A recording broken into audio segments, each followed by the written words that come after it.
Hormuz প্রণালীতে আবারও Iran যুক্তরাষ্ট্রের পাল্টাপাল্টি হামলা, তেহরানে বিস্ফোরণের শব্দ।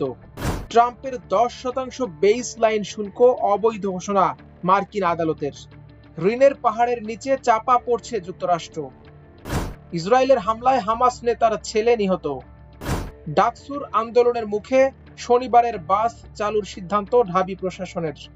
দেশের পথে নাহিদা বৃষ্টির লাশ পৌঁছাবে শনিবার সকালে। হরমুজ প্রণালীতে একটি তেলবাহী ট্যাঙ্কারে মার্কিন হামলার পর যুক্তরাষ্ট্রের নৌবাহিনীর যুদ্ধজাহাজে পাল্টা হামলা চালানো হয়েছে বলে দাবি করেছে ইরানের সামরিক বাহিনী। এই পাল্টাপাল্টি হামলার ঘটনায় ওয়াশিংটন ও তেহরানের মধ্যকার ভঙ্গুর যুদ্ধবিরতি চরম উত্তেজনার মুখে পড়েছে।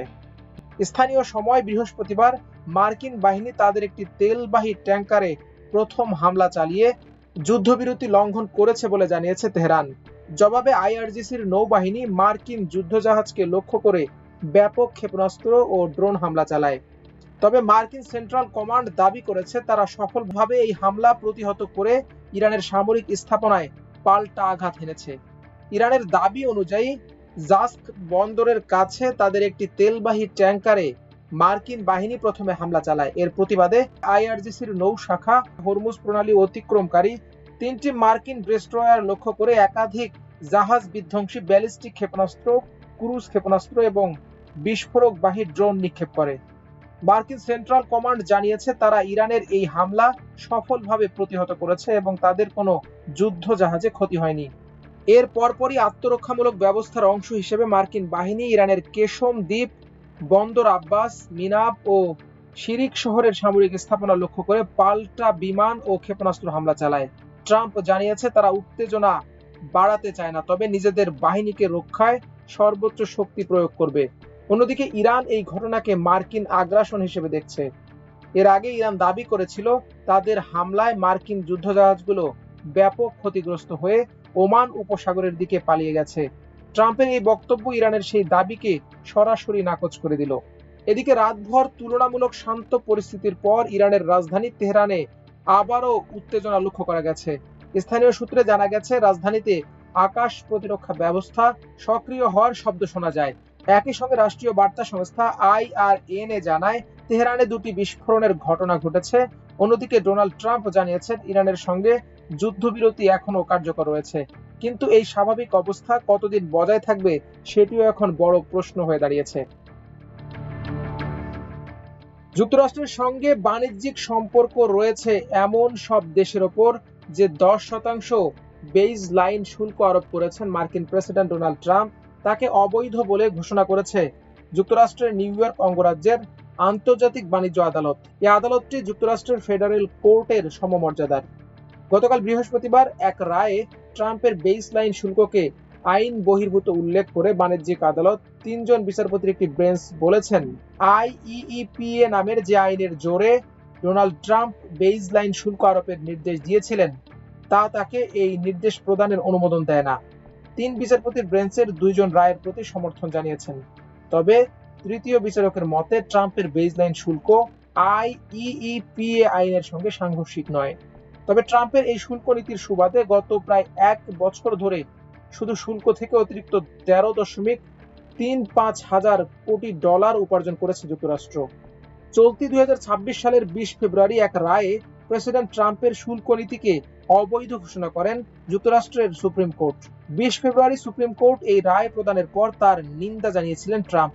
পাশাপাশি সেদিনই 1974 সালে প্রণীত বাণিজ্য আইনের আওতায় বিশ্বের প্রায় সব দেশের উপর অস্থায়ীভাবে 10% শুল্ক আরোপ করেন প্রেসিডেন্ট ট্রাম্প। এক লিখিত বার্তায় তিনি বলেছিলেন আগামী 150 দিন এই শুল্ক কার্যকর থাকবে। প্রেসিডেন্ট ট্রাম্পের দেয়া সময়সীমা অনুযায়ী আগামী 24 জুলাই শেষ হবে অস্থায়ীভাবে আরোপিত 10% শুল্কের মেয়াদ। এদিকে যুক্তরাষ্ট্রের সরাসরি ঋণের বোঝা দেশটির মোট অর্থনৈতিক উৎপাদন বা জিডিপি কে ছাড়িয়ে গেছে। গত সপ্তাহে প্রকাশিত প্রাথমিক হিসাব অনুযায়ী দেশটি এক উদ্বেগজনক মাইল ফলক স্পর্শ করেছে, যেখানে ঋণের পরিমাণ এখন জাতীয় অর্থনীতির আকারের চেয়েও বড়।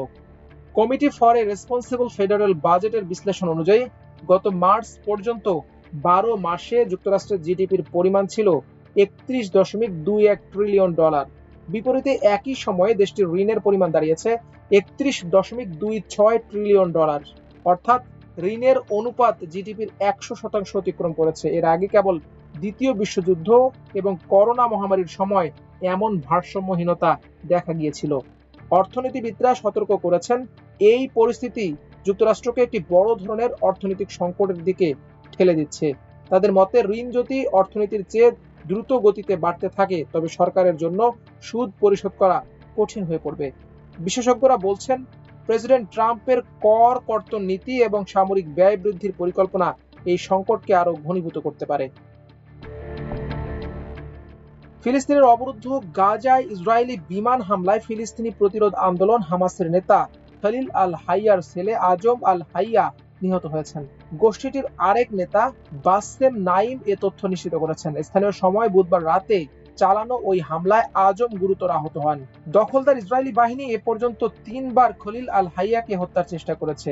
এসব হামলায় হাইয়া ইতোমধ্যে তার 3 ছেলেকে হারিয়েছেন। 2008 ও 2014 সালে গাজায় চালানো হামলায় 2 ছেলেকে হারান। আর গত বছর কাতারের রাজধানী দোহায় ইসরায়েল হামাসের পুরো নেতৃবৃন্দকে হত্যার চেষ্টা করেছিল। ওই হামলার সময় হাইয়ার 3য় সন্তান নিহত হন। একই দিন ইসরায়েলের আরো 2 হামলায় আরো 4 ফিলিস্তিনি নিহত হয়। তাদের মধ্যে হামাস পরিচালিত পুলিশ বাহিনীর এক কর্নেল আছেন বলে উপত্যকাটির স্বাস্থ্য কর্মকর্তা জানিয়েছেন।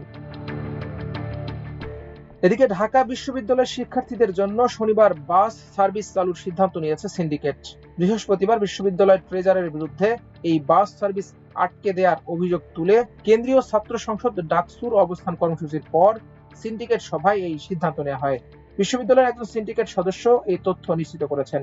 এর আগে শনিবারের বাস সার্ভিস চালু করতে বাংলাদেশ বিশ্ববিদ্যালয় মঞ্জুরি কমিশন ইউজিসি বাজেট দিলেও ঢাবির ট্রেজারার অধ্যাপক ডক্টর এম জাহাঙ্গীর আলম আটকে দেওয়ার সুপারিশ করেছেন এমন অভিযোগ তোলেন ডাকসু নেতারা। প্রতিবাদে সন্ধ্যা 7টায় বিশ্ববিদ্যালয়ের নওয়াব আলী চৌধুরী সিনেট ভবনে সিন্ডিকেট সভা চলাকালে বিক্ষোভ শুরু করে ডাকসু। বৃহস্পতিবার ডাকসুর পরিবহন সম্পাদক আসিফ আব্দুল্লাহ ও সাহিত্য ও সাংস্কৃতিক সম্পাদক মোসাদ্দেক ইবনে আলী মোহাম্মদ ফেসবুকে দেয়া পোস্টে প্রথম এমন অভিযোগ উত্থাপন করেন। পোস্টে আসিফ আব্দুল্লাহ লেখেন, শনিবারের বাসের ট্রিপ আটকে দেওয়ার সুপারিশ করলেন ঢাবি ট্রেজারার জাহাঙ্গীর, অথচ ডাকসুর আপ্রাণ চেষ্টায় ইউজিসি থেকে পরিবহন খাতেই 4.5 কোটি টাকা বরাদ্দ এনেছিলাম। অপর এক পোস্টে মোসাদ্দেক ইবনে আলী মোহাম্মদ লেখেন, শনিবারের বাসের ট্রিপ আটকে দেওয়ার সুপারিশ করলেন ঢাবি ট্রেজারার জাহাঙ্গীর, অথচ ডাকসু ভিপি ও পরিবহন সম্পাদকের আপ্রাণ চেষ্টায় ইউজিসি থেকে পরিবহন খাতেই 4.5 কোটি টাকা বরাদ্দ এনেছিলাম আমরা। তারও আগে বুধবার ডাকসুর কার্যনির্বাহী সদস্য সর্বমিত্র চাকমাও বাস চালুর বিষয়ে ফেসবুকে ট্রেজারারের বিরুদ্ধে অসহযোগিতার অভিযোগ তোলেন। তিনি লেখেন, শনিবারের বাস সার্ভিস নিয়ে দীর্ঘদিন ধরে কাজ করছেন ডাকসুর পরিবহন সম্পাদক। সর্বশেষ ইউজিসি থেকে একটা বাজেটও এনেছিলেন তিনি, কিন্তু সেই ফাইল পড়ে আছে ট্রেজারারের অফিসে। তার স্বাক্ষর পেলেই ব্যাপারটা উপাচার্যের টেবিলে উঠবে, কিন্তু তিনি ডাকসুকে ব্যর্থ প্রমাণ করতে স্বাক্ষর করছেন না। যুক্তরাষ্ট্রের ফ্লোরিডায় মর্মান্তিক হত্যাকাণ্ডে নিহত বাংলাদেশি শিক্ষার্থী নাহিদা সুলতানা বৃষ্টির লাশ দেশে পাঠানো হয়েছে। স্থানীয় সময় বৃহস্পতিবার সন্ধ্যায় ফ্লোরিডার অরল্যান্ডো আন্তর্জাতিক বিমানবন্দর থেকে এমিরেটসের একটি ফ্লাইটে লাশটি ঢাকার উদ্দেশ্যে পাঠানো হয়। দুবাই হয়ে শনিবার সকাল 8টা 40 লাশটি বাংলাদেশে পৌঁছানোর কথা রয়েছে। লাশ প্রেরণের পুরো প্রক্রিয়ায় মায়ামিস্থ বাংলাদেশ কনসুলেট জেনারেলের পক্ষ থেকে তদারকি করা হয়। কনসাল জেনারেল সহ সংশ্লিষ্ট কর্মকর্তারা এ সময় উপস্থিত ছিলেন বলে জানানো হয়েছে। স্থানীয় আইনগত ও প্রশাসনিক প্রক্রিয়া সম্পন্ন করে দ্রুততম সময়ে লাশ দেশে পাঠানোর উদ্যোগ নেওয়া হয়। এ ঘটনায় নিহত অপর বাংলাদেশি পিএইচডি শিক্ষার্থী জামিল আহমেদ লিমনের লাশও একইভাবে দেশে পাঠানোর ব্যবস্থা করা হয়েছে বলে জানানো হয়। আর 2 শিক্ষার্থীর লাশ দেশে পাঠানোর সম্পূর্ণ ব্যয় বহন করছে বাংলাদেশ সরকার।